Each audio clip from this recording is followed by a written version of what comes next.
Okay. Test mic, test mic. Good morning. Good morning sa inyo.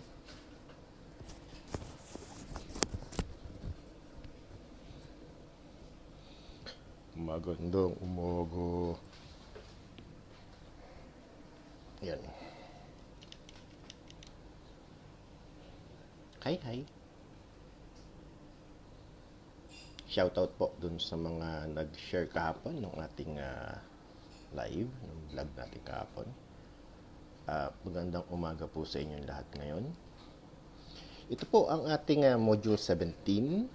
Ang title natin is Confined Space. Yun ang pag-uusapan natin ngayon. Welcome po sa nag-iisang pumasok.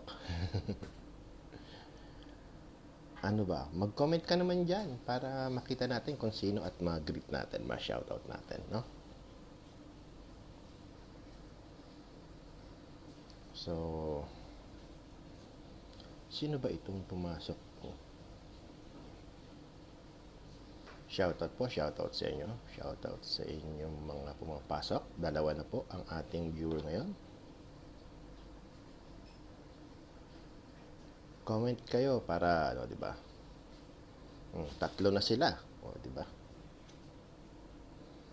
Pa-share na lang po nung live natin, para makita nung iba at makapasok sila. 5 na. Oy, Jumar Garcia Leone, shoutout sa'yo. Magandang umaga sa'yo. Magandang umaga sa 6 na viewers. Sabi ni Junmar, shoutout po sir from Ambon Law Office. Uy, shoutout din sa inyo at shoutout sa mga kasamahan mo dyan sa Ambon Law Office. Diba? Mundang mga araw, idol, Brad Chess Ancasio Sanchez, shoutout sa'yo. Rodel Asma, shoutout po, magandang umaga. So, ang pag-uusapan po natin ngayon ay tungkol sa confined space, no? Pag sinabi natin confined space, ito yung mga lugar na kadalasan natin makikita. Sabi ni Melvin Abendanyo, pa-shoutout sir sa mga safety na Bisaya na nasa Manila. Oy, shoutout sa inyo dyan, mga kabisdak. Bisdak ba? No, maayong buntag sa imong tanan. Winter Bersila, shoutout sa'yo. So, sa confined space po, ang pag-aaralan dapat natin dyan ay confined space entry. Tapos, yung sa entrant, di ba? Si qualified person, si hall watcher, at saka yung definition ng confined space, ano-ano ba yung example ng confined space. Garcia Alvin, shoutout. Renmark Bedoria Santiago, shoutout sa'yo. So, yun po yung mga pag-uusapan natin sa confined space, no? Para maging aware yung mga kasama natin mga safety kung ano ba yung confined space, bakit ba ito naging delikado, at ano ba yung magagawa natin paraan para di naman kasi natin matatanggal yun totally pero mababawasan natin. Arvin Cuenco Lumanga, shoutout sa'yo. Alexa Bahon Labrador, shoutout po. So, yun nga, hindi natin siya matatanggal, pero mababawasan natin, di ba? Mabibigyan natin ng pagkakataon yung mga kasamahan natin nagtatrabaho sa confined space para hindi sila madisgrasya. Salute! Maliga Muhammad Nordskier, shoutout sa'yo. Shoutout po. Rihanna, shoutout sa'yo. Paki-share na lang po yung live natin, kung okay lang sa inyo. Paki-share na lang po para madami ang makapasok, marami ang makapunta, marami makapanood, marami ang matuto, makapulot ng bagong kaalaman. So, mamaya-maya po ng konti, mag-start na po tayo, no? Actually, Lloyd Liano Bravo, shoutout sa iyo. Oy, parin Dondi, shoutout sa iyo dyan, pare ko. Actually ngayon napakasuswerte po ng mga safety natin, especially yung mga baguhan, kasi napakarami naming kagaya ko na nagbablog, no? Yung nag-share ng information. Unlike before, kahit may pera ka na, hindi ka pa makapag-training kasi mayroong mga training center na namimili. Working at heights. Parang napag-usapan na yata natin ang working at heights eh. Tingnan ko lang, Rihanna, ha? Sandali. Working at heights.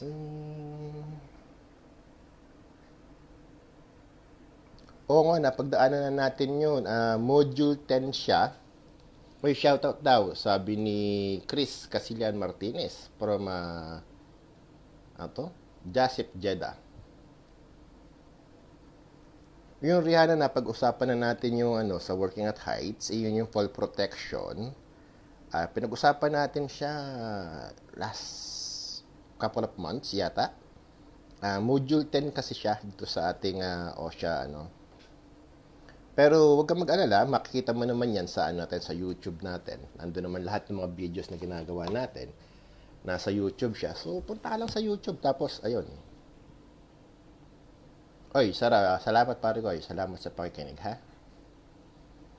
At yun nga po. Lahat po ng mga videos na ginagawa natin, lahat ng mga vlog natin, nasa YouTube din po yan. So kung gusto niyo pong ma-refresh, punta lamang po kayo sa GoHSE.org sa YouTube. Makikita po ninyo lahat yung mga pinag-uusapan natin, yung mga kadaldalang ko, nandun lahat. Tapos yun. Ayun nga po, mabalik tayo. Maswerte po tayo ngayon, yung mga safety natin, especially mga baguhan, dahil marami pong kagaya ko, nagbablog ngayon, nagtuturo ng libre.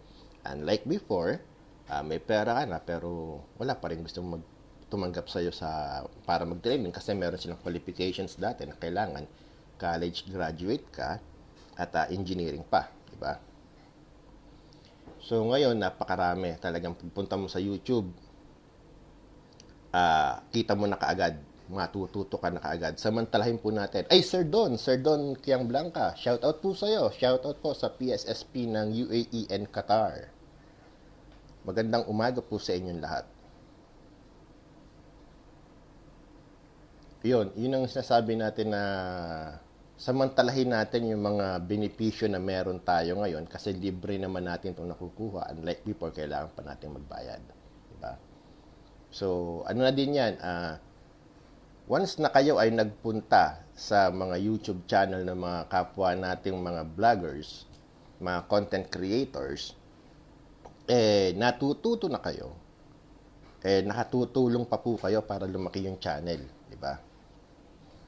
Boss Digimon, Boss Jimmy, shoutout sa'yo. Kamusta ka na dyan? So, yun po yun. Nakatulong na kayo sa amin na mga vlogger para lumaki yung channel, natuto pa kayo.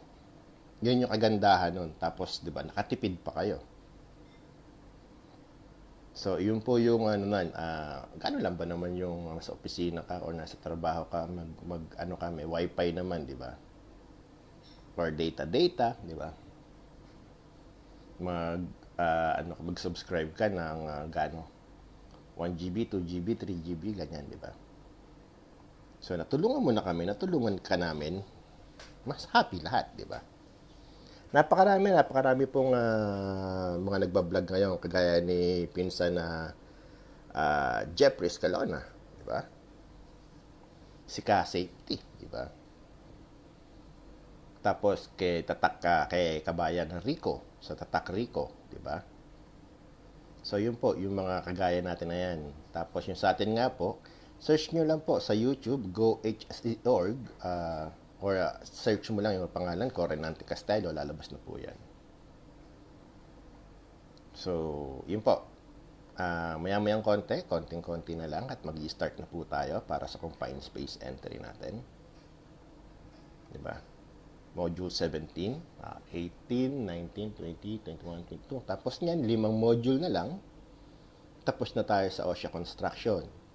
Tapos, pwede na po kayong mag-suggest kung ano yung gusto ninyong susunod na pag-usapan natin o talakayin natin. Pwede natin pag-usapan ang tungkol sa IOSH, ang tungkol sa EMS, Pwede natin pag-usapan ng OSAS. Pwede natin pag-usapan ng 19,000, ang 45,000.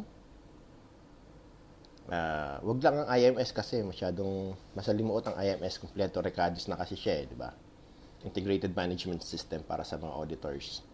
Pero pwede din naman natin pag-usapan ang mga audit, internal, external, anong ginagawa, sino ang dapat gumawa, paano ginagawa, ano yung mga kinakailangan. Pwede din natin pag-usapan ng 45,001, ano ba ang mga kailangan, ano ba ang bumubuo sa 45,001 sa Health and Safety Management System, di ba? So, yun po, maraming subject sa safety ang pwede natin pag-usapan. Magsabi lamang po kayo at yun ang pag-uusapan natin sa susunod pagkatapos nating matapos itong ating OSHA construction, no? So, anong oras na ba tayo? Anong oras na ba? 11:17. 11:20 po, start na tayo. 3 minutes to go. Di ba? Paki-share na lang. Marlon Pagera, shoutout sa'yo. Christian J. Yungaw Miranda, shoutout sa'yo. Shoutout po sa lahat ng pumapasok at lumalabas at pumapasok at lumalabas at pumapasok. Diba? 3 minutes to go at start na po tayo para sa ating confined space entry. Ngayon, kahapon pala may nagtanong sa akin. Makakwento ko lang. Habang nag-iintay tayo. Gandang araw sa'yo, Marlon. Shoutout sa'yo. So, nagtanong siya sa akin, YouTube channel ko po, GoHSE.org po, Global Occupational Health, Safety and Environment Organization po, or GoHSE.org, or kaya naman Rihanna, type mo lang po yung pangalan ko sa YouTube, Renante Castelo, lalabas na po yun. Tapos ayun, may nagtanong nga sa akin kahapon about naman sa sa mga posisyon diyan sa Pilipinas, 'di ba? Kung bakit ginagawa ito at ginagawa iyon. Well, meron po kasi tayong panuntunan sa Pilipinas eh. Pumapayag naman po ang ating departamento, ang ating heads na dual position si safety as long as hindi niya mapapabayaan yung position niya as a safety. Yun. Which is, para sa akin, parang hindi maganda. Kasi, nagkakaroon tayo ng contradiction. Tapos, nagkakaroon tayo ng okay lang. Tapos nagkakaroon tayo ng mga bagay na tinatawag natin na, alam mo yun, yung trabaho mo, di ba, natatabunan ng trabaho ng iba. Yung nung trabaho ibinigay pa ulit sa'yo. Like, PIC. Si PIC, kadalasan dapat engineer, di ba? Yun ang pagkakaalam ko. Now, pero ang gumagawa is si safety nagiging PIC. At ang masakit, si safety nahahawakan or napapailalim sa jurisdiction ni PIC. Diba? Ngayon, hindi ko naman sa minamalit si PIC, no? Wala tayong dinidiscriminate dito, dinidegrade dito. Kaya lang, ang point is, kung si PIC hindi siya knowledgeable pagdating sa safety at siya ay nakapokus sa production, asahan na po natin na lahat ng recommendation ni safety ay mababaliwala. Uy, Utol Dondi. Oo. Sila ate yon. Sila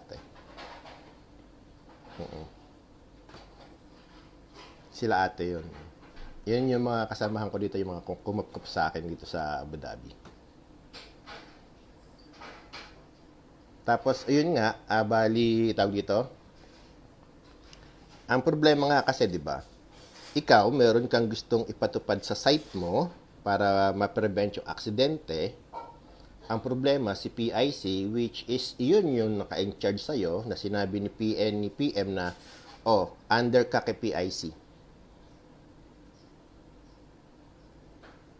Ganun ba? Laking tulong nito, sir. Kaya gaya ko na nalilihis ng linya from safety to law office. Ganun ba? Oo, mabait sila. Naku, napakabait ng mga kumakup sa akin dito. Angkan ng Oliveros. Sila Utol Shen, sila Boss Bilog, si sila Mayora, sila Vice Mayor, sila Madam Jen, di ba? Napakabait. Tapos ayun, yun nga yung sinasabi natin, no? Lahat ng recommendations na meron ka at gusto mong ipagawa sa site dahil nakikita mong magkakaroon ng future occurrence, yung aksidente o insidente, di ba? Uy, madam, ayan na si madam. O yan, pumasok na. Oh. Si Mayora. Yun yung hindi mangyayari kasi bakit kamo? Kasi nga, iba yung paniniwala ni PIC. Kasi PIC nakapokus siya sa production kung kailan ma-achieve yung goals natin, yung ating target. Ikaw naman sa safety. So, lahat ng sasabihin mo, maaaring hindi pagbigyan ni PIC. Like, isa pa, Rhea Castelo, Cagado, shoutout sa'yo, insan. Isa pa dyan is yung, alam mo yung, may isa-suggest ka na, sir, ito dapat yung gagawin natin. Pwede po ba natin itong gawin? Pwede po natin gawin ito. Tapos ito namang si in charge mo, hindi nga siya maalam sa safety, di ba? Ay, salamat, insan. Mababaliwala yung mga suggestions mo. Tapos lahat ng trabaho sa'yo ipupukol. Especially, lalo na, J-May, Yami, shoutout sa'yo. Kapag ka mga baguhan tayong safety or kahit may katagalan na tayong safety tapos wala naman tayong mga in charge, like wala tayong supervisor, wala tayong manager, tayo lang yung kinuha. Tapos pagdating mo sa company, wala namang dokumento o walang safety department, ubos tayo. Diba? Sabihin sa'yo, gumawa ka niyan. Okay lang namang gumawa si safety ng mga dokumento. Diba? Basta alam ni safety kung paano gawin at kaya niyang gawin. Ngayon may nagtatanong, o gawa ka nang hinahanapan tayo ng kliyente ng permit, gumawa ka ng permit. Paano ka gagawa ng permit kung wala kayong dokumento o wala kayong procedure? Di ba? Bawat dokumento na gagawin natin, mga kasama, tandaan po natin, bawat dokumento, bawat checklist na gagawin natin, dapat as per procedure, di ba? Ay, sabi ni Mark Angelo Casas, magandang hapon, sir, at magandang umaga, sir, sa location nyo. Shoutout sa'yo.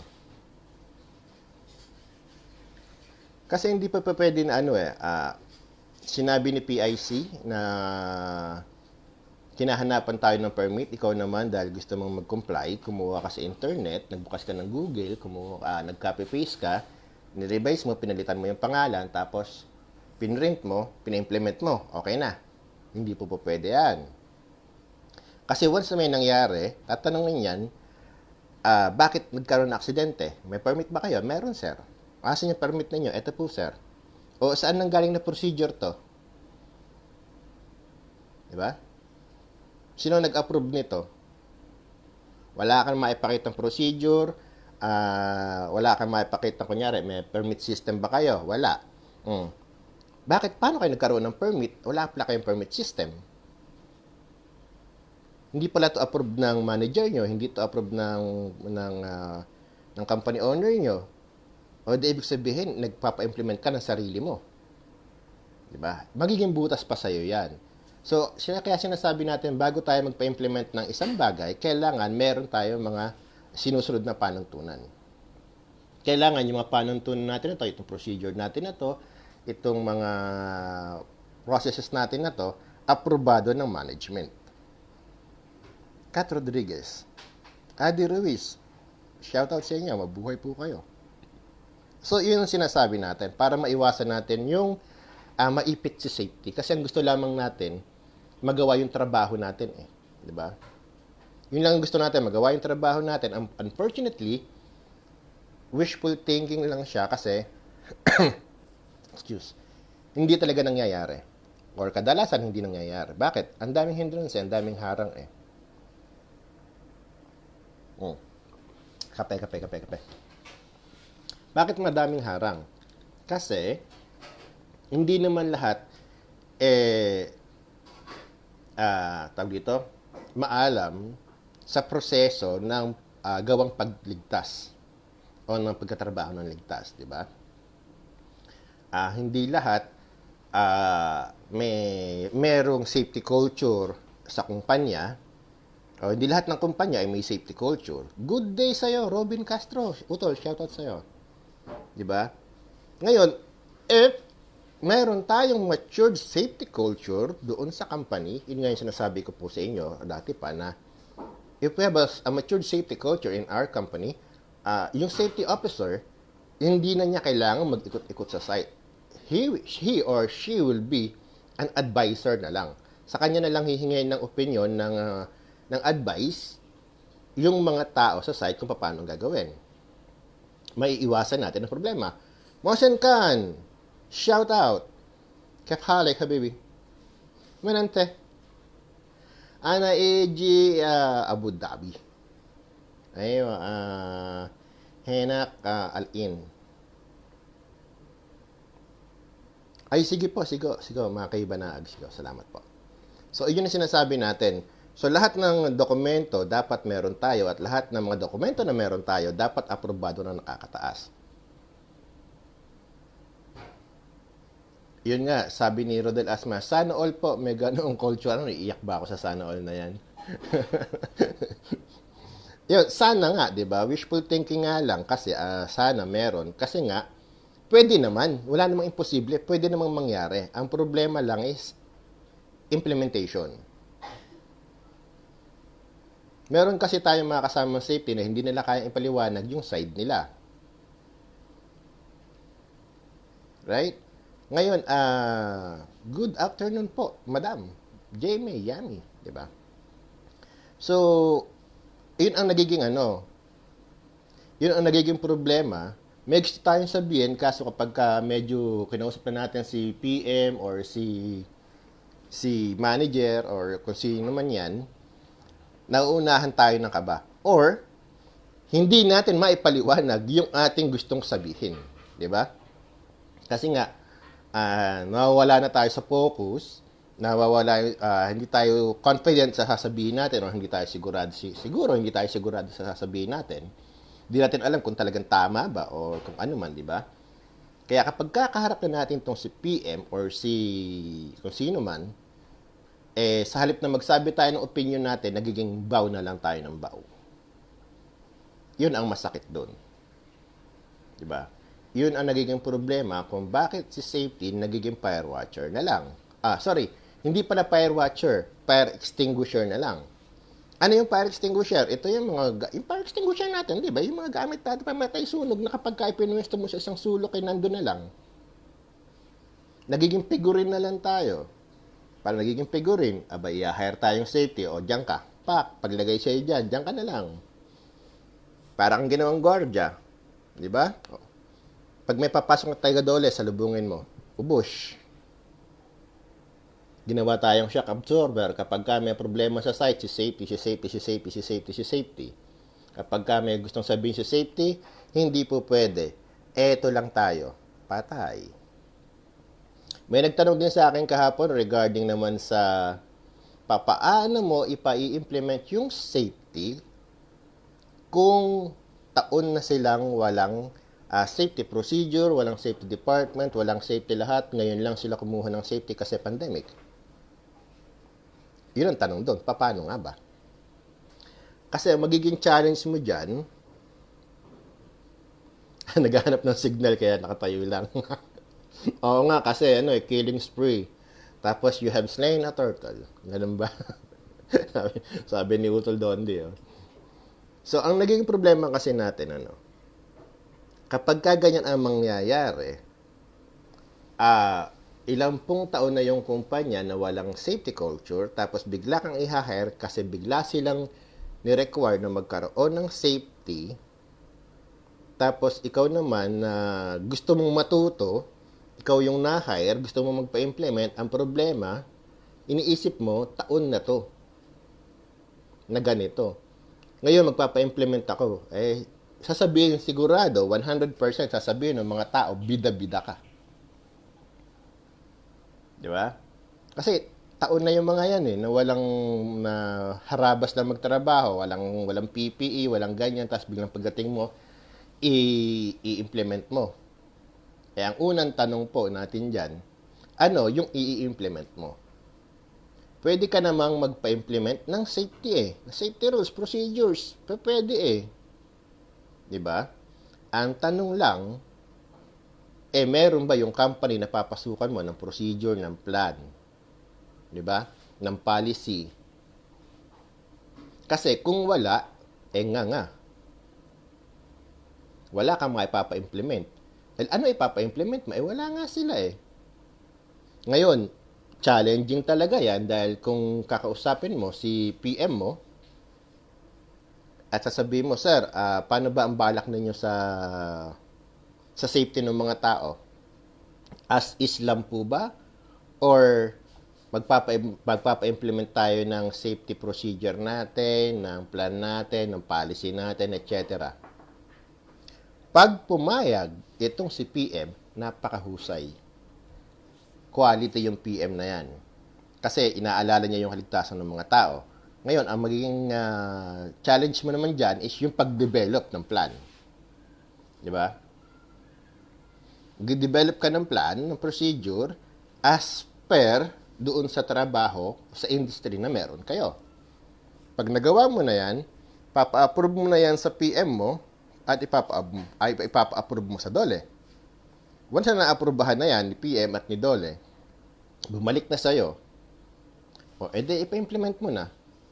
Kaya lang, wag bigla-bigla kasi siguradong masusunlo, mabubunsol, magugulat yung mga tao kasi sa nakaraang taon, wala silang safety. Pumasok ka, biglang nagkaroon na. Maraming hindi matutuwa sa'yo. Asahan mo na yan. Diba? Kasi sa PPE lang kung itong sila kuya naka-short lang o nakabutas-butas na pantalon pag pumasok, kailangan hindi butas-butas na pantalon ang suot niyan. Kailangan hindi lang rubber shoes ang suot niyan, safety shoes na. Diba? Yun ang sinasabi natin ng mga challenges na pagdadaanan mo dyan.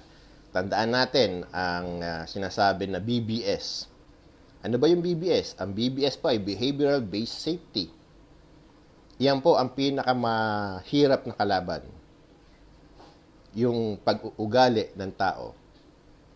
Dahil hindi mo basta-basta mababago yan sa isang saglit lang. Hindi mo masasabi, hindi mo mababago yan na, oy, suot mo to.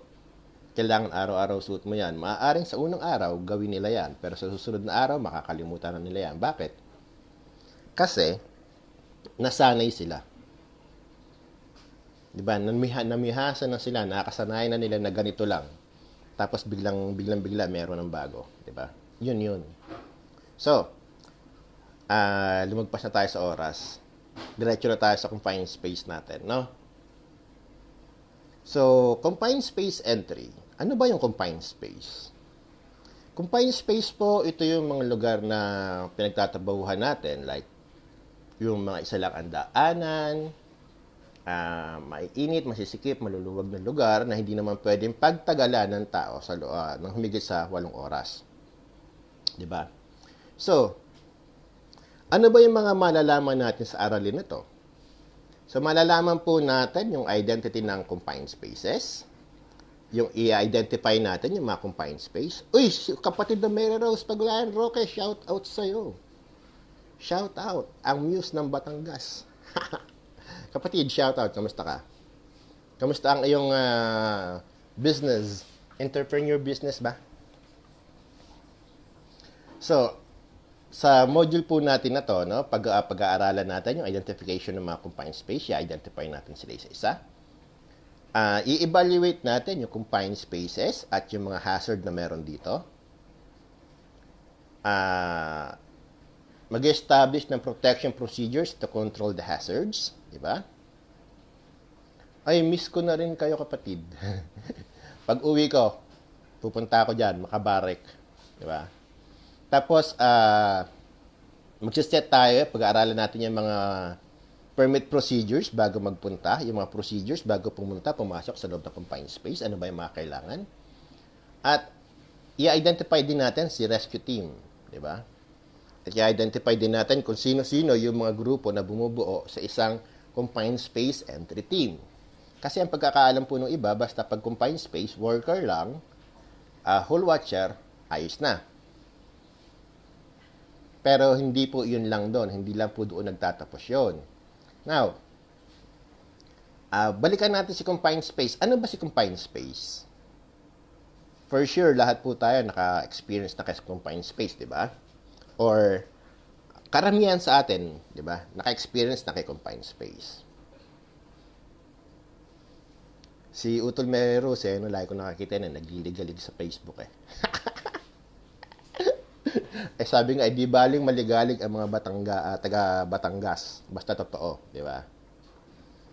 Tahimik ka nga, peki naman. Di baling nang sa maligalig na laang. Basta mahusay at totoo, di ba? So, sabi nga, ang confined space daw po ay isang lugar kung saan meron tayong limitadong labasan at pasukan o tinatawag natin limited access and egress. Isa lang ang pinto. Di ba? Yung mga vessel natin, isa lang ang pinto niyan. Yung iba naman kasi, hindi naman pinto yun, exhaust yun eh. Di ba? Kaya akala nila, hindi sir, meron kaming vessel, 2, 3 pinto eh. Hindi po, isa lang pampasok at labasan yan. Ngayon, yung confined space natin na yan, may subject yan para meron siyang mga posibilidad na magkaroon ng hazards gaya ng oxygen deficiency, accumulation of flammable vapors, magkaroon ng mga airborne contaminant that exceeds established permissible exposure limit o yung PEL natin. Di ba? So, pag sinabi natin, ano ba yung tinatawag na physical entry? Yung physical entry po, ito yung tinatawag na pagpasok ng kahit anong parte ng ating katawan. Like kamay, braso, hita, ulo, balikat. Basta physical entry, nagpasok ka ng parts ng katawan mo sa loob ng confined space entry na yan. Diba? Ito po yung mga nasabi na kapag yung mga mechanical equipment natin hindi makagalaw, so dudukutin natin, pasok natin, kamay natin, braso, hita, binte, paa, confined space entry na po yan. Basta ikaw pumasok sa confined space, yun na yun, confined space entry na yun. So, ano ba yung example ng mga confined space natin? Ang halimbawa po ng mga confined space natin ay pipes, tanks, duct, mga aircon duct, yung malalaki, di ba? Mga industrial aircon duct natin. Vessel, meron tayong inlet basins, meron tayong utility vaults, meron tayong sludge pits, meron tayong collection basins, meron tayong silo, at syempre, huwag natin kalilimutan yung mga excavation natin na mas malalim pa sa 1.2 meters. Diba? It's either open excavation, trench, basta lumagpas siya ng 1.2 meters, categorized as confined space na siya. Pero, ano po ba yung dalawang klase ng confined space? Mga example ng confined space natin kayo na sinabi na nga, di ba? Example tayo yung pipe, tanks, ducts, vessels, inlet basins, utility vault, sludge pits, collection basins, silo, at saka yung mga trench or excavation natin. Pero, ano ba yung klase? Ano ba yung dalawang klase ng confined space? Kakategorize natin. Ano ba siya? Meron pong dalawang kategorya ang confined space. Ito yung non-permit at permit required confined space. Ano ba ang pagkakaiba naman ng permit required at ng non-permit required confined spaces? Di ba? Well, ang pagkakaiba po nila is yung hazard na meron sa lugar, sa confined space mismo. Hanap lang ako ng isang magandang ihahalimbawa ko sa inyo. Sige. Timba. Diring. So, sabihin natin ito, tosang. No? Yung manhole. Nag-deliver ng manhole sa atin ngayon. Ipinatong natin dito. Ipinatong natin dito yung manhole sa ibabaw. Diba? Tapos, ano ang tawag natin dito? Ito ba ay confined space or hindi? Yung manhole sa ibabaw ng lupa. Kasi yung manhole, ilalagay natin sa excavation yan eh. Diba? Babaon natin yan eh. So, yung manhole na yan, ano ba siya? Confined space ba siya or hindi? Huwag po kayong mahihiyang sumagot. Sumagot lamang po kayo. Kailangan po yan. Wala pong maling sagot dito sa pinag-uusapan natin, di ba? Kasi nandito tayo para mag-aral. Nandito tayo para matuto. So, i-express nyo lamang po yung nasa isip ninyo, yung thoughts ninyo. Wala pong problema dyan. So, yung vessel o yung manhole na nasa ibabaw pa ng lupa ay confined space pa rin siya. Limited access at egress, possibility ng magkaroon ng oxygen deficiency, di ba? Ang tanong nga lang natin is, permit required ba siya or non-permit required? Well, kapag ang manhole natin nasa ibabaw pa po ng lupa, ang tawag dyan ay confined space pero non-permit required. Pero, wag po tayong magluham pag tinawag natin siya na non-permit required, hindi ibig sabihin hindi na natin kailangan kumuha ng permit. Kailangan pa rin po natin kumuha ng permit. Ang pagkakaiba lamang po ng non-permit required at permit required confined space ay yung dami ng hazards na meron o na present doon sa confined space. Siyempre, kapag permit required yung confined space natin, ito po yung confined space na binubuo ng iba't ibang klase ng hazards, lalo na kunyari merong hazardous atmosphere, may physical hazards, yung sa physical hazards natin, marami dyan, may electrical yan, may explosion yan, may mechanical yan. Hindi lang kasi isa yung hazard sa confined space na makikita. Ngayon, sinasabi nga natin para ma-identify mo yung isang confined space, kung ito ay permit required confined space, kailangan may possibility ng oxygen deficiency, meron tayong possibility ng accumulation of vapor, meron tayong possible na airborne contaminants, di ba? Kung nandun yung mga hazards na to, ito ay makakategorize natin as permit required confined space. Ngayon, kung wala naman, ito ay makakategorize as non-permit required confined space. Kailangan mo pa rin kumuha ng permit, pero yung requirements, hindi na ganun kasing dami sa permit required. Nagets po ninyo. So, yung tosang, nandun sa lupa, sa ibabaw, non-permit required siya. Di ba? Kasi limited pa lang or kukunti lang yung hazards na meron. Pero once na yung tosang, inilagay mo na or binaba mo na dun sa lupa, doon sa excavation natin, dun sa trench natin, iyan po ay makakategorize na as permit required confined spaces. Or confined space, bakit? Kasi po, kung nung nasa taas yung tosang natin, yung manhole natin, nasa itaas pa ng lupa, ang hazard ay isa lang. Ay, ingat pa rin Nandi. Kung yung tosang nandun sa may itaas ng lupa, isa lang ang hazards or dalawa. Pag ibinaba mo na siya doon sa excavation natin, doon sa trench natin, madodoble na yung hazard, dadami na. So, makakategorize na po natin siya ng permit required confined space kasi doon napapasok maaaring yung ating oxygen deficiency, yung accumulation of flammable vapors, papasok din dyan yung cave-in, di ba? Yung fall, yung mga physical hazards natin, tapos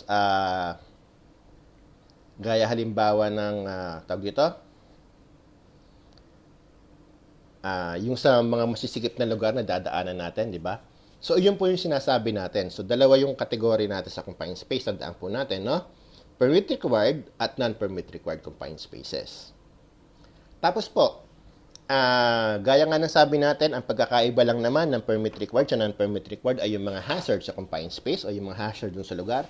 Ano-ano ba yung mga hazard naman na to? Ken Bayan, shoutout sa'yo. So, yung mga hazard pa sa confined space, no? Meron tayong tinatawag na hazardous atmosphere. Yung nga yun. Pag sinabi natin hazardous atmosphere, ito yung mga atmosphere that is toxic. Tapos yung mga oxygen deficient natin na lugar is 19.5 ang tama, ang sapat lang, ano, yung limit natin. Minimum is 19.5. Pag bumaba ka sa 19.5, meron na tayong oxygen deficiency na tinatawag or kakapasan na ng hangin. Di ba? At meron din naman tayong tinatawag na oxygen enriched atmosphere. Ito po yung 23% pataas. Pag lagpas ka ng 23%, 23.5 sa iba, pag lumagpas ka pa doon, oxygen enriched ka na. Once na naging oxygen enriched na yung ating area, konting spark lang, boom, may possibility na sumabog yung lugar o magka-apoy. Diba? Sinasabi nga po kapag ka oxygen enriched yung area or meron tayong hazardous atmosphere, merong unsafe amount of flammable vapor, flammable gas, vapor, mist, or dust yung area. Diba?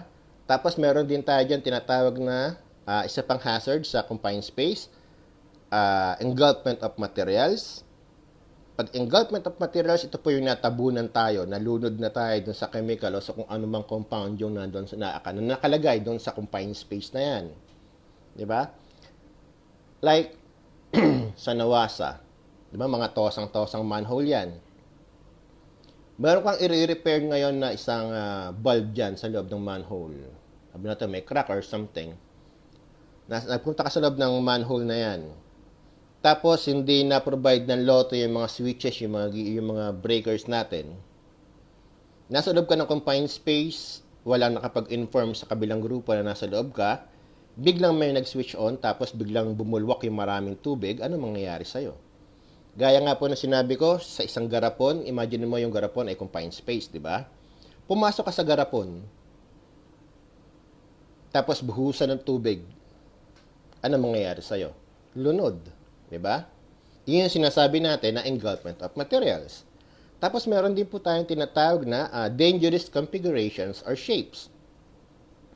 Ano naman yung dangerous configuration of shapes? Ito naman po yung tinatawag natin na yung mga confined space kasi hindi lahat tore, hindi lahat balde. Pag sabihin balde, yung maluwag, di ba? Malaking vessel na ganyan. May pahiga, may patayo. Hindi lahat ganun. Gaya po halimbawa ng ducts, aircon ducts. Makipot yan, di ba? Tapos, paiba-iba yung shape niyan. Basta, pa ganyan-ganyan yun eh. Pa-dragon-dragon. Taas, baba, kaliwa, kanan, basta, etc. So, isang uri ng confined space yan. So, papaano kapag ka pumasok ka riyan, diba, tapos naipit ka, papaano ka i-rescue? Ang kadelikaduhan po ng mga confined space na ganyan, na merong dangerous configuration of shapes, ay yung pag-rescue sa'yo kapag ka ikaw ay nadisgrasya doon sa lugar na yan. Halimbawa po, merong mga confined space na pa-panel or pa-imbudo. Diba? Maluwag yung pasukan mo, pero pasikip na siya doon sa may dulo. Tapos yung air conducts nga po, diretso, tapos aangat ka, tapos flat na naman, tapos nakatayo na naman, flat na naman, or may pa-slant na ganyan, pa-B, kung ano pang korte. Paano kung doon ka maipit? Paano ka i-rescue? Diba? Yun yung sinasabi natin ng kadelikaduhan ng mga lugar ng yung mga confined space na to na paiba-iba yung linyada o paiba-iba ng korte. Kaya nga po, bago tayo pumasok dyan, dapat fully aware tayo dun sa lugar na pagtatrabahuhan natin, may training tayo, tapos yung ating confined space entry team, buo. Diba? I mean, andun yung mga tao na nag-represent dun sa bawat trabaho na merong gagawin tayo. So, yun po yung mga iba pang hazards, ano? At meron pa tayo ibang hazards pa dito. na Bede Castelo, shoutout sa'yo. BP Villa, shoutout po. Si Sir, pangalan nito? JB Rocha, shoutout.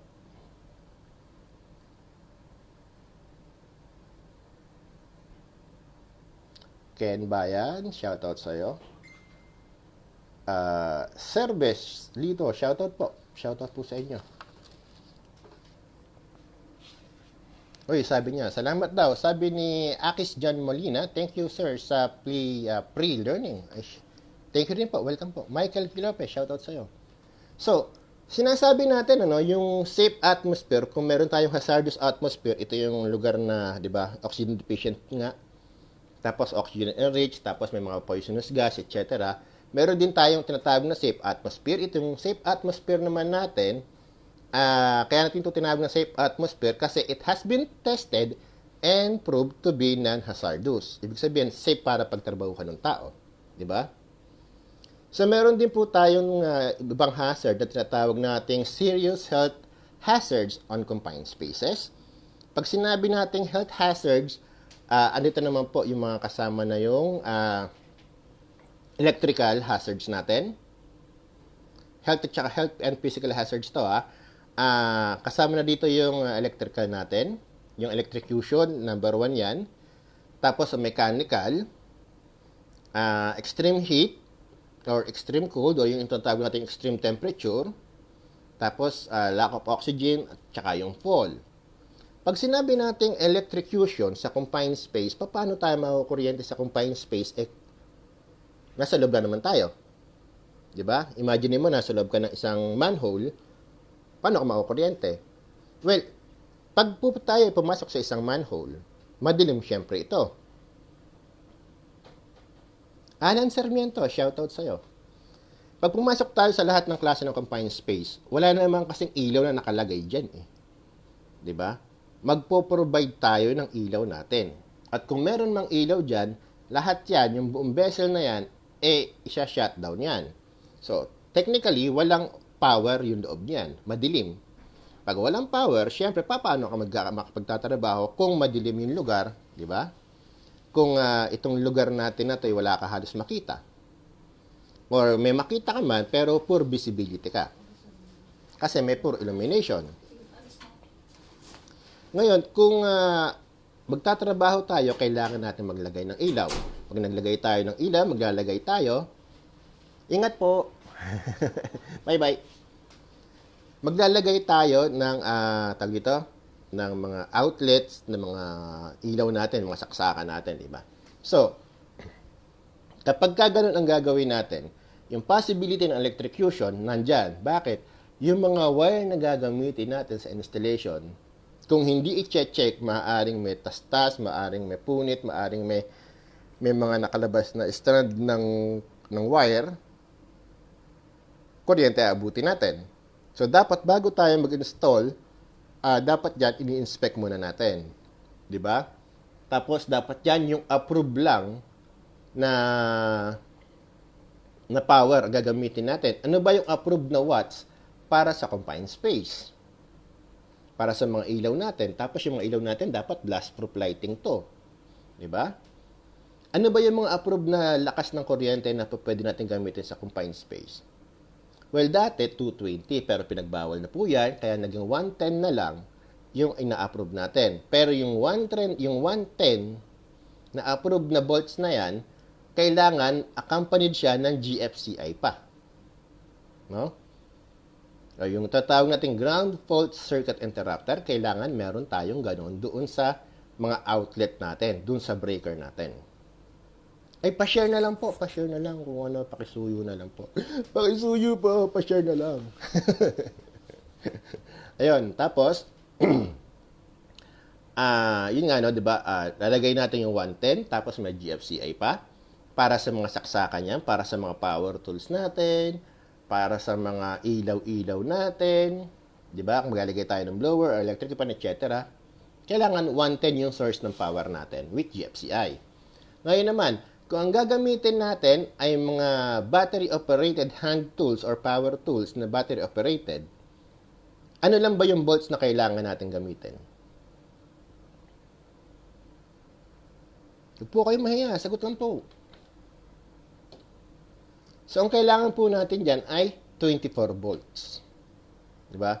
24 volts po yung inaalaw natin na mga power tools natin na mga battery operated. 24 volts po siya. At kailangan yung mga electrical and mga electrical power tools natin, maliban sa GFCI, kailangan ito po ay mga double insulated. Diba? Ay, salamat Sir Alan. Salamat. Pa-share na lang po. Uy, si Utol Roque the Lion Eater. Welcome. Salamat sa pagpasok. Tapos ito nga po, double insulated ka kailangan. Tapos kailangan yung mga saksakan mo, connected siya to a portable leakage protection unit. Diba? Yung mga breaker natin doon, dapat nakanandun din siya. Watching from CPIP Calamba, Laguna. Meharaja Oms. Shoutout sa'yo. Tapos, yun nga po, sa mga isa yun, sa problema natin sa confined space pa, yung electrocution. Tapos, pagdating naman dyan, bakit ba nga nakakaroon ng problema sa mga kuryente? Kasi nga yung iba, nakasabit, yung iba nakaladlad, hindi ayos yung mga cable management nila. Yung iba naman, pagdating sa entrance, naiipit yung kable. Diba? Napagsasaraduhan ng pinto, napagsasaraduhan ng gate o kung saan man, naiipit yung kable, so iinit po iyan, dyan magsisimula yung short circuit natin. Pag nagkaroon ng short circuit sa confined space, patay tayo dyan kasi buo na yan bakal. Lahat ng mahawakan mo, may kuryente yan. Tigsay tayo dyan. Kaya dapat maging maingat po tayo. Diba? So, meron pa po dyan, maliban sa, dito na tayo sa serious health and safety hazards natin sa confined space. Electrical o electrocution. Pangalawa is yung mechanical. Bakit naging hazards ang mechanical sa loob ng confined space? Kasi po, sa confined space, hindi lang naman empty space yung papasukan mo. Diba? Meron yan mga maiinit na parte ng makina. May mga sharp objects, sharp edges, di ba? Yung mga blades na hindi na walang guards, na hindi natakpan, andun yan. So, kaya kasama ang mechanical. Tapos, meron tayong tinatawag na extreme temperature sa confined space. Ito po yung extreme heat at extreme cold. Paano naging hazard ang extreme temperature sa confined space? Kasi po, mga kasama, hindi lahat ng confined space na papasukan natin. Pilaes, shoutout sa'yo. Hindi lahat ng confined space na papasukan natin, may tamang temperatura. Especially kapag mga freezer ang papasukan mo, or mga oven, diba? Ay, napakainit niyan, napakalamig niyan. Dito po doon nasa Saudi, pag pumasok ka sa confined space sa mga vessel at ito ay summer season, patay ka. Alam mo yung sobrang init na para ka nasa loob ng lata, tapos ibinilad ka sa sikat ng araw ng alas 10 hanggang 1 ng tanghali. Ganun yung init, tirik na tirik. Dito po, normal na yung 45. Mainit. Yung pagka inangat mo yung sinaing yung humid pa di ba yung init sa'yo.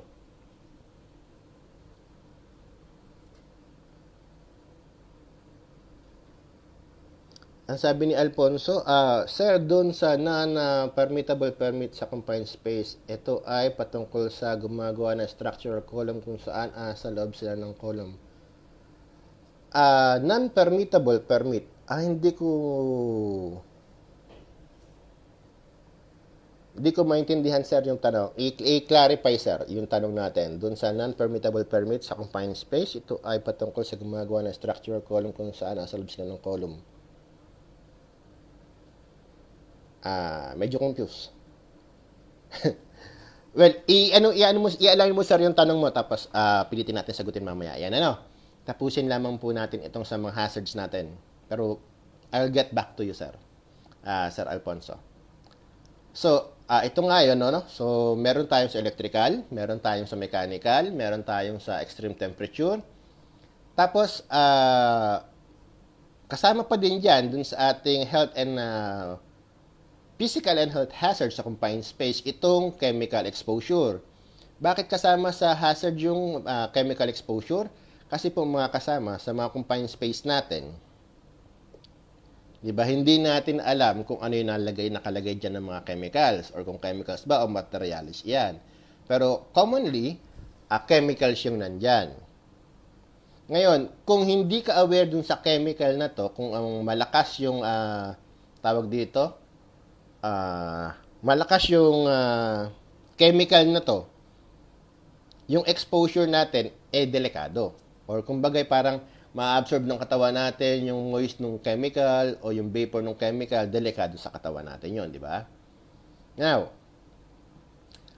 kasama din po dyan yung sa lack of oxygen o yung oxygen na tawag nating oxygen deficiency.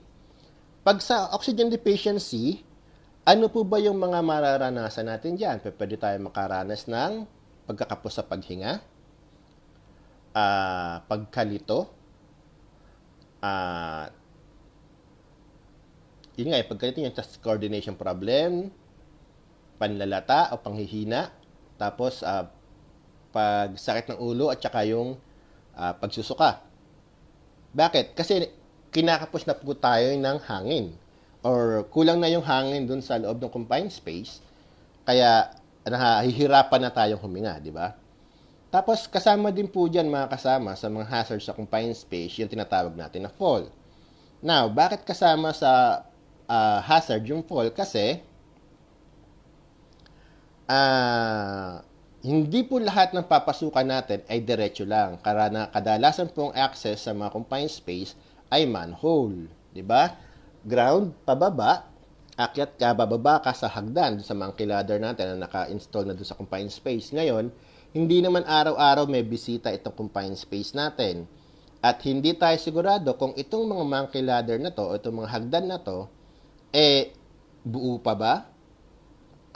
Malinis ba? Hindi ba madulas? Baka mamaya ito'y basa, nilulumot, kinakalawang.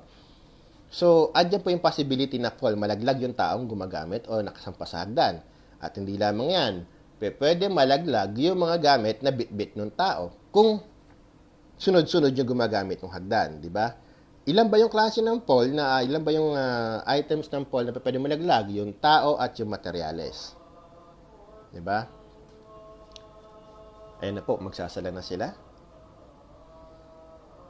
Now, meron pa po tayong confined space permit. Paano ba natin ginagamit yung confined space permit at para saan ba ito? Now, pag nagtatrabaho po tayo sa isang confined space, kailangan natin ng permit to enter to confined space, or entry permit to confined space. Yung permit na to, hindi ito yung permit para magtrabaho ka sa loob. Yung permit na to ay binibigyan ka lang ng authorization para makapasok sa confined space. Now, pag nasa confined space ka na po, kailangan mo pa rin kumuha ng permit to work. At tandaan po natin, hindi lamang basta work permit ang kailangan mo pag pupunta ka sa confined space. Kailangan mo rin po dito yung entry o yung permit to entry a confined space.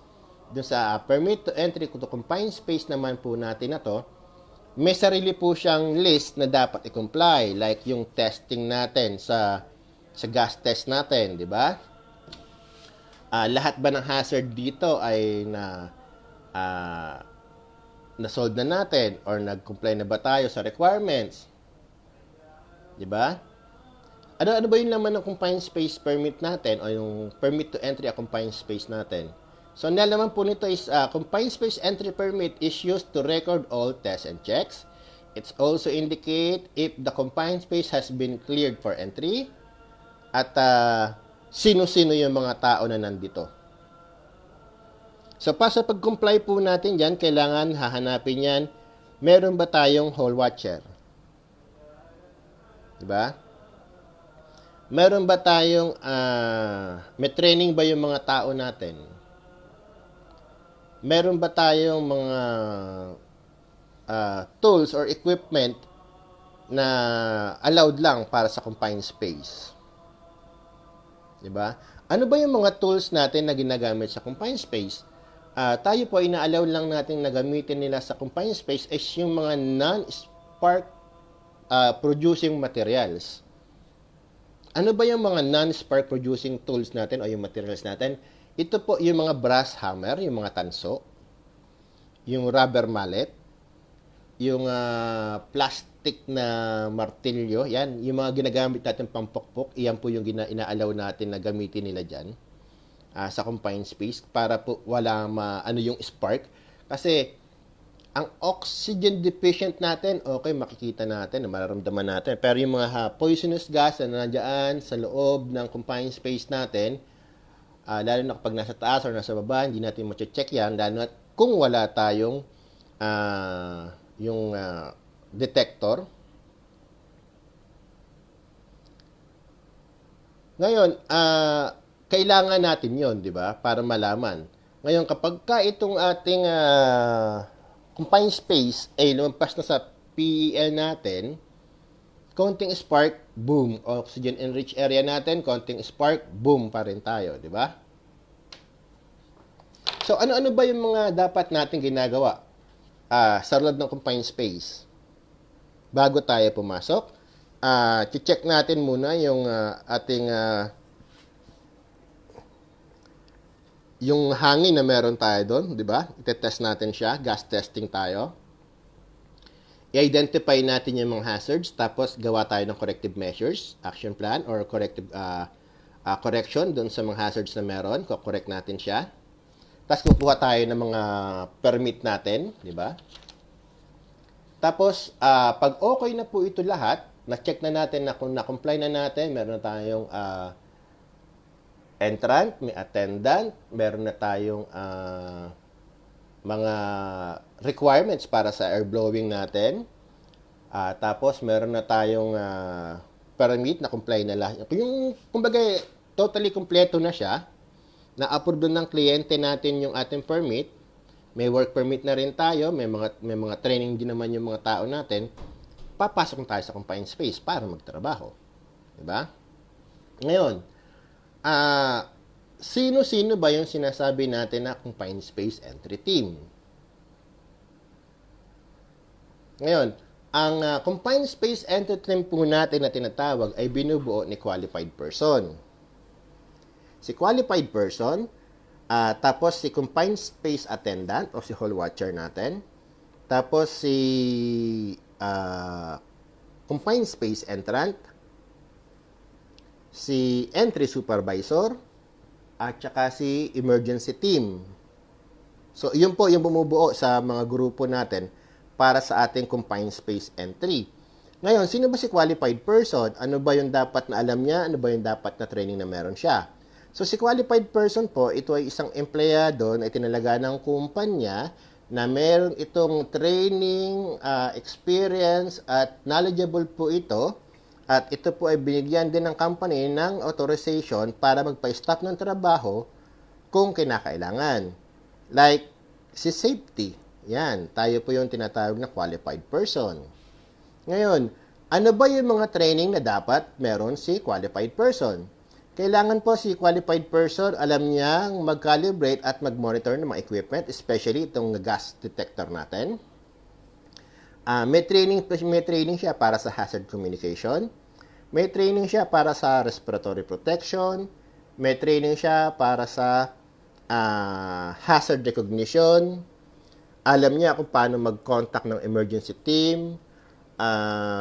Meron siyang authority or power para magpa-stop ng trabaho kung kinakailangan in case na makita niya na hazardous yung lugar. Diba? Yun po yung mga katangian at dapat na merong impormasyon or knowledge si qualified person. Ngayon, sino po naman si confined space attendant? Si confined space attendant po ay gaya rin ni qualified person na isang empleyado ng kumpanya na itinalaga para magbantay sa labas-pasukan ng confined space o nung exit and egress natin, di ba? Exit and yung daanan. Tapos, ano ba yung dapat na meron si attendant natin. Dapat si attendant natin hindi lang basta-basta worker na walang ginagawa sa site. Kailangan si attendant po natin, knowledgeable din siya. Sanay siya makipag-communicate. Sanay siya makipag-usap doon sa mga tao. Kaya niya mag-identify ng hazards. Meron din siyang authority para magpa-stop ng trabaho kapag nakita niya na yung lugar o yung trabaho ay delikado. Diba? Ang duties po niya ay manatili sa labas lamang ng confined space dun sa entrant. Siya yung magbabantay dyan, siya yung magche-check kung kumpleto yung tao pumasok, siya yung magche-check kung lahat ng ID ng mga tao bang pumasok sa confined space ay nakadisplay. Siya yung magche-check kung tawag dito, kung may nangyayari ba dun sa ano. Siya yung magche-check kung buhay pa ba yung mga tao sa loob ng confined space. Siya yung manghaharang doon sa mga tao na gustong pumasok sa confined space pero hindi naman otorisado. Kumbaga siya yung gwardiya, siya yung bantay, di ba? So ano ba yung mga training o information na dapat na mayroon si confined space attendant? So dapat si confined space attendant, meron siyang training, meron siyang knowledge sa hazard communication, sa hazard recognition, sa respiratory protection, meron siyang communication techniques, may training siya sa basic rescue, meron siyang evacuation authority, tapos, tawag dito,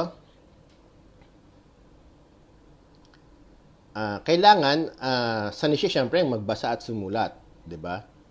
At, tanong kailan si confined space attendant pa o si hall watcher ba, pwedeng umalis dun sa area na kanyang binabantayan. Technically, hindi. Bawal po siyang umalis dun sa lugar na kanyang binabantayan.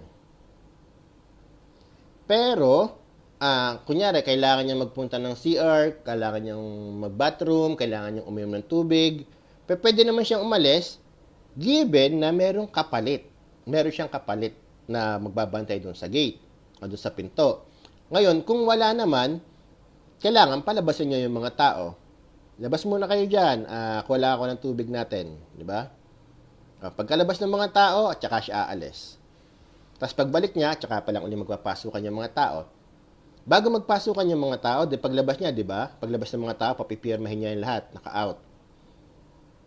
Pagdating niya, papipirmahin niya ulit lahat yan para pumasok. Kasi meron tayong logbook sa confined space, in and out entry po ito. Mahalaga ito, importante ito para malaman natin kung ano ba yung nangyayari sa loob ng confined space. Kung may lumalabas, may pumapasok, may tumatakas, may naglulugaw, may magliliwaliw.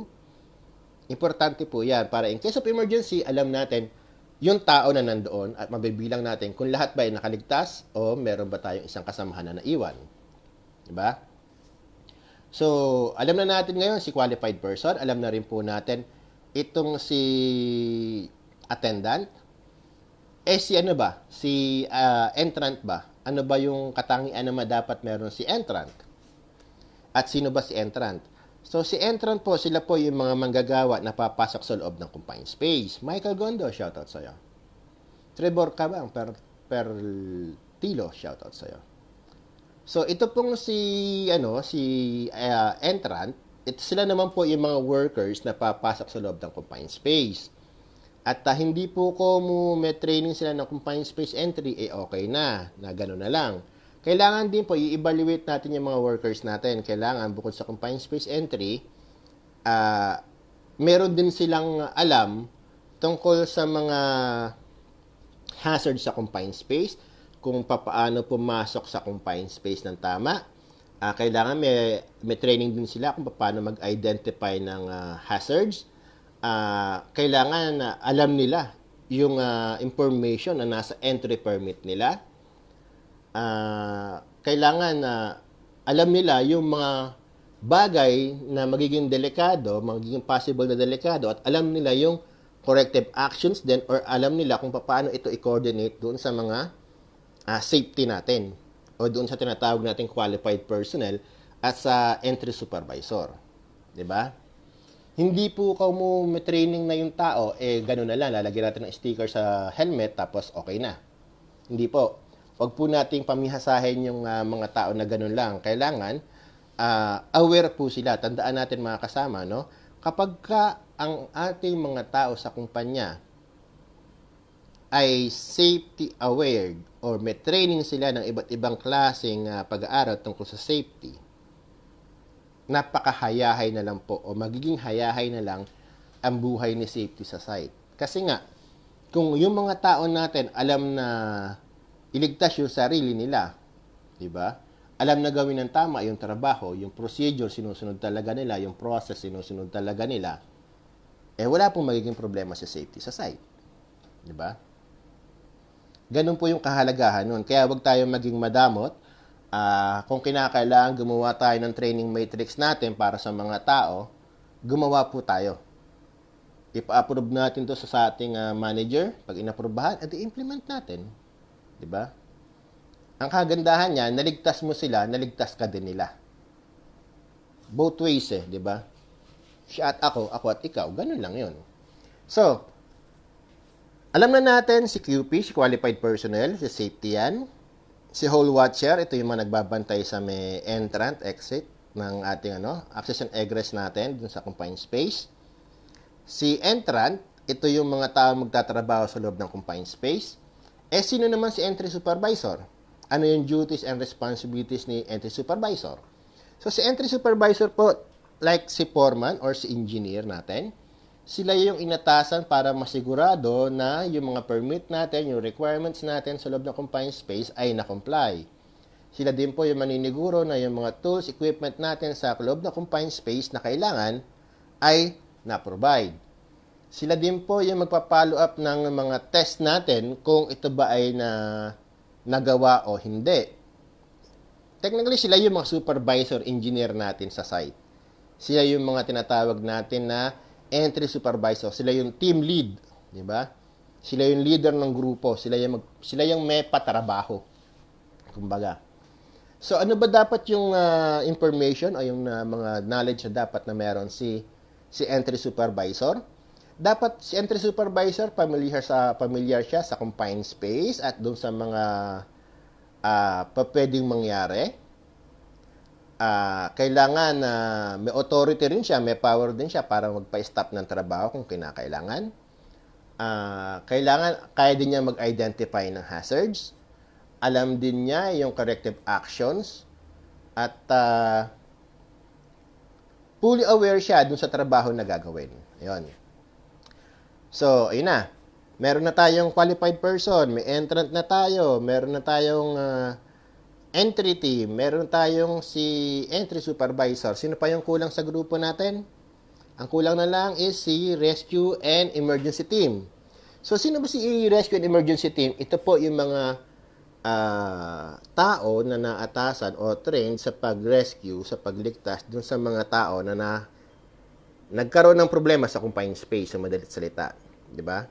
Mga ERT, Emergency Response Team. Yan.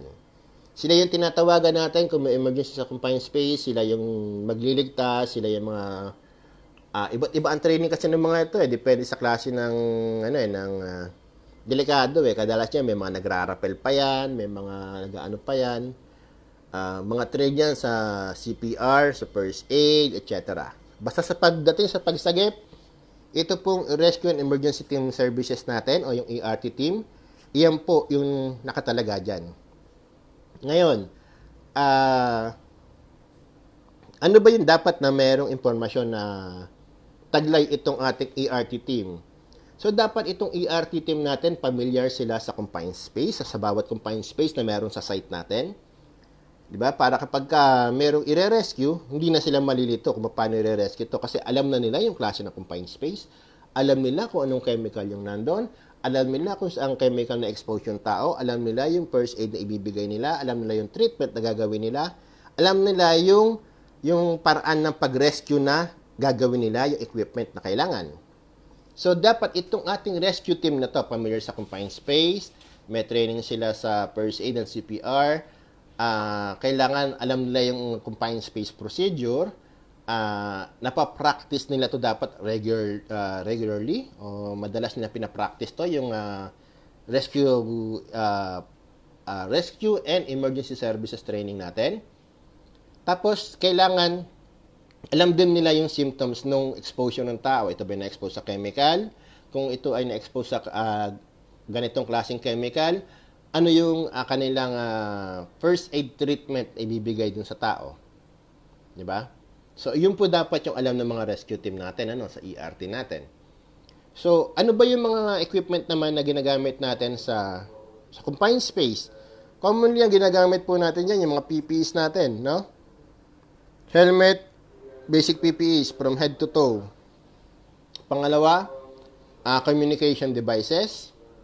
Pangatlo, fall protection. Tapos, pang-apat, rescue equipment. Panlima, motion sensor alarm. Pang-anim, yun nga yung non-sparking tools natin. Tapos, pampito, yung mga safe lighting. Yung safe lighting nga po natin, ito yung mga blast-proof lighting natin, di ba?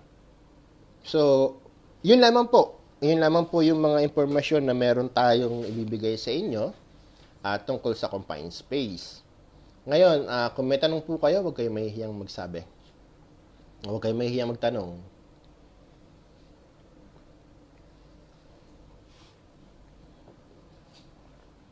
May tanong po ba kayo, mga kasama? Huwag po kayong mahihiya. So, bakit ba natin ito ginagawa? Ginagawa po natin itong pag-aaral na ito o yung refresher na ito para ma-enhance yung knowledge ng mga kasama natin. Para kung sakasakali po na kayo ay sabi ni Junmar, share ko lang sir, accident happened few years ago sa Saudi. One of the ventilation equipment ng confined space ay located sa pinangyarihan ng sunog na intake ng CH yung usok na generated ng may mga casualties sa loob. If I'm not mistaken, yes, opo. Yun nga po yung sinasabi natin, bago tayo maglagay ng blower, kasi po pag maglalagay tayo ng hangin sa loob ng confined space, kailangan yung hangin manggagaling sa labas, papasok. Ibubuga mo sa loob yung hangin. Yan ang tamang proseso niyan, hindi pahigop. Now, kapag maglalagay tayo ng blower, siguraduhin po natin yung blower na ilalagay natin o yung uso nung suction wala po dun sa tabi ng basurahan, wala sa tabi ng mga sasakyan na umaandar, wala sa tabi ng mga nasusunog na basura, etc. Kasi once na doon po natin ipinwesto yung ating suction machine, hihigupin po niyan lahat ng mga usok at ipapasok sa loob ng confined space. Once na hinigop niya yung usok, pinasok sa confined space, hindi po tayo nakababawas ng poisonous gas.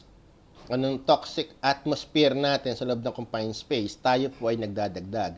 Ang purpose po ng blower ay kumuha ng fresh air sa labas, punuin yung confined space natin, at pag puno na ito, yung fresh air mismo ang magtataboy o magpupush doon sa mga toxic gases natin sa loob ng confined space. Diba? Oy, Utol Christina, shoutout sa'yo. Yun po ang purpose ng blower natin para ma-maintain natin na merong fresh air doon sa loob. Now, meron pong mga nangyayari. Computation ng sufficient ventilation tsaka illumination sa CS. Gusto mong matutunan. Pwede naman yan sa susunod itatakal natin yan. Now, yung naman kasi, yung illumination, pwede mo naman gamitin yan basta may lux meter ka. Basta may lux meter ka, pwede mo naman ma-estimate yan yung klase ng yung illumination doon sa loob ng confined space Now, yung sa ventilation naman, per square foot naman tayo dyan. Diba? At kung anong klase yung gagamitin mong hangin, ano yung source mo, yung ito ba may interval ba to na ganito o ganyan, diba? So, yun yung dapat pag-usapan dyan. Pwede naman pag-usapan nyo sa susunod, tatakal natin yan yung computation ng air at saka ng illumination sa loob ng confined space. Now, so yun po yung sinasabi natin, meron pang mga halimbawa dyan mga kasama ng mga aksidente o insidente nangyayari na pagpasok mo sa confined space, tinesting mo, ginastest ninyo, okay naman yung oxygen niya. Tapos, ikaw si safety, nag-ikot ka. Iwanan mo yung mga tao, di ba? Dahil okay na eh. Na-testing mo, okay naman yung hangin. So, pinalabas mo sila, tinesting mo. Pag testing mo, okay yung hangin, pinapasok mo ulit yung mga worker. Pag ikot mo, pagbalik mo, may aksidente na nangyayari. Bakit? Paano nangyaring may aksidente nangyari doon sa lugar mo, nung tinesting mo naman siya, okay naman yung oxygen. Insan, bayaw, Prince Enteng Kaling, shoutout sa'yo. Kasi po mga kasama, yung ibang akala nila, pag tinesting mo ito na 19.5 or nasa 20%, yung oxygen or 22% yung oxygen, okay na. Pero miss na, hindi mo na kailangan mag-provide ng blower para magkaroon ng air flowing sa loob. Mali po. Titingnan mo din kasi yung klase ng activity. Tandaan natin, yung air, yung fresh air, yung oxygen, kinukonsume natin yan mga tao. Hinga. Di ba? Oxygen, singhot, paglabas, gas na. Ngayon, isa pa dyan, yung mga activity na ginagawa sa loob ng confined space, kung may hotworks tayo, welding, di ba? Kinukonsume din yan yung oxygen. Kaya kapag hindi ka nag-provide ng ventilation sa loob ng confined space, yung 23% mo o yung 22% mo, pababa na lang yan. Pababa ng pababa, hanggang hindi mo napapansin, nahihilo ka na, nagsusuka ka na, nanlalata ka na, naliliyo ka na, nalilito ka na, magbubuwal ka na lang, mahihimatay ka, tapos tigok. Diba? Yun po yung nagiging problema. At yun ang masakit kasi nga, nagiging overconfident yung iba naman, hindi naman nila alam yung gagawin. Naisip siguro nila, siguro nga ganito. Kaya lang, anong gagawin ko? Paano gagawin ko? Diba? Kaya nga po, ito yung paraan para matutunan natin ng bawat isa yung tamang proseso ng trabaho. Ito po yung ginagawa natin para maging aware yung mga tao na tayo po ay nandito para iligtas sila. Tayo ay nandito para turuan sila. Tayo ay nandito para mapanatili silang ligtas. Kailangan ikalat natin yung tamang impormasyon, hindi lamang po para sa atin, para sa lahat. Dahil sabi ko nga po, pag ligtas yung mga workers natin, ligtas din tayo. Pag nadisgrasya sila, disgrasya din tayo. Diba? Yun ang tungkulin natin bilang mga safety. Bilang mga safety, dapat maalam tayo. Bilang mga safety, dapat alam natin yung gagawin. Bilang mga safety, dapat critical thinker tayo. Bilang mga safety, dapat meron tayong advanced information tungkol sa mga pwedeng mangyari. Dapat na po foresee natin yung mga pwedeng mangyari. Sabi nung iba, sir, hindi naman tayo manghuhula para malaman yan. Oo, hindi tayo manghuhula. Diba? Pero meron tayong risk assessment na pwedeng gamitin para malaman yung future occurrence o yung mga future events, di ba? Kaya nga may risk assessment na. Dati, para malaman mo kung ano yung pwedeng mangyari, yung aksidente yung pwedeng mangyari, kailangan kumonsulta ka kay mandong manghuhula at manghihilot. Di ba? Kay mandong masahista at manghihilot at manghuhula. Ngayon po, hindi na. Kailangan marunong ka lang gumawa ng risk assessment. Dati, para malaman mo kung ano yung pwedeng mangyari, magpunta kay Aling Nena, ikonsulta mo yung pwedeng mangyari kasi mga chismosa, di ba? Kay Marites, puntahan mo si Marites para magkonsulta kung ano yung pwedeng mangyari sa susunod na araw. Di ba? Ngayon po, kahit wala na si Marites, kaya na natin gampanan yung trabaho natin ng maayos at matiwasay. Di ba? Tama si Michael Gondo. Risk assessment, makakatulong din po experience. Opo, tama po yan. Kaya nga po kasi, pagka ikaw ay less experience ka, mahihirapan kang gumawa ng risk assessment. Pero, pag ikaw ay fully experienced or may experience ka na, hindi ba sabi natin na well-experienced ka, basta may experience ka, at naiintindihan mo naman yung pinagdaanan mo, makakagawa ka po ng maayos na risk assessment. Now, kapag ka nakagawa ka ng maayos na risk assessment, hindi mo na kailangan si Aling Marites para magsabi sa'yo kung ano ang mangyayari. Diba? So, yun lamang po mga kasama, no?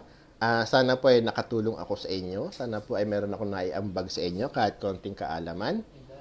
At, and I. Sabi nga po, hanggat kaya nating tumulong, tutulong po tayo. At ako po yung humihingi ng suporta sa inyo. Kung maaari po sana, paki-subscribe, paki-like, paki-share yung mga videos po natin. Lalo na po yung ating YouTube channel. Diba? Para tumaas naman yung watch hours. Maraming salamat po mga kasama. No? Ito po ulit si kasamang Renante. Nag-iiwan sa inyo ng isang ligtas at magandang araw mga kapatid. Maraming salamat po. Kita-kita ulit tayo bukas para sa susunod na topic natin, ang scaffolding safety naman. So ingat po. Maraming salamat po sa pagsubaybay.